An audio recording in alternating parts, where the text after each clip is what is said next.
पुण्यामध्ये प्रभाग क्रमांक 38 मधून ठाकरे गटाचे नेते वसंत मोरे यांना ज्यांनी आसमान दाखवलेलं आहे ते भाजपचे व्यंकोजी खोपडे आपल्या सोबत आहेत. खरं तर तुमच्या विजयाची चर्चा खूप मोठी होतीये. तुम्ही वसंत मोरेंना पराभूत केलेला आहे.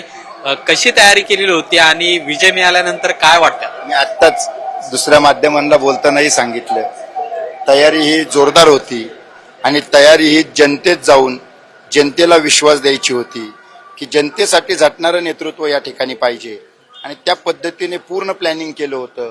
गेले अनेक वर्ष सातत्याने जनतेच्या संपर्कात असणारा लोकनियुक्त सरपंच म्हणून त्या भागात केलेलं काम, लोकांमध्ये केलेला वावर, लोकांची सोडवलेल्या समस्या, या सर्वांच्या जोरावरती माझी बाजू उजवीच कशी आहे हे या निमित्ताने मतदारांनीच त्या ठिकाणी दाखवून दिलं. वसंत मोरे सातत्याने माध्यमातून म्हणजे सोशल मीडियातून असून ते त्यांचं काम दाखवत होते, पण ते मतदारांना पटलं नाही किंवा तिथपर्यंत पोहोचलं नाही असं वाटतंय. आता कसं असतं, प्रत्येक जण प्रत्येकाचं काम मांडत असतो.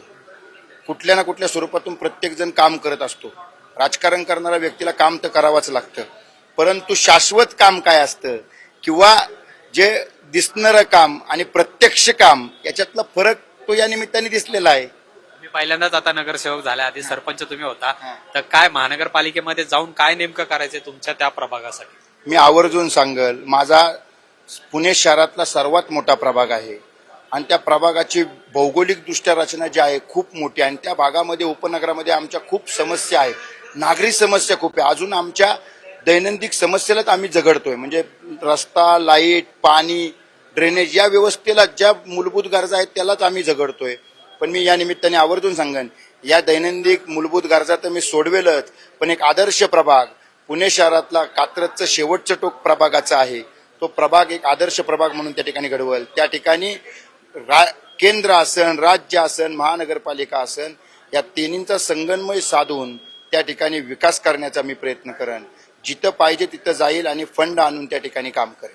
खूप धन्यवाद आमच्याशी बोलल्याबद्दल. कॅमेरामन तुषार ननावरेसह अमोल धर्माधिकारी, लोकशाही मराठी, पुणे. लोकशाही मराठी ऐका, पहा, जागरूक रहा.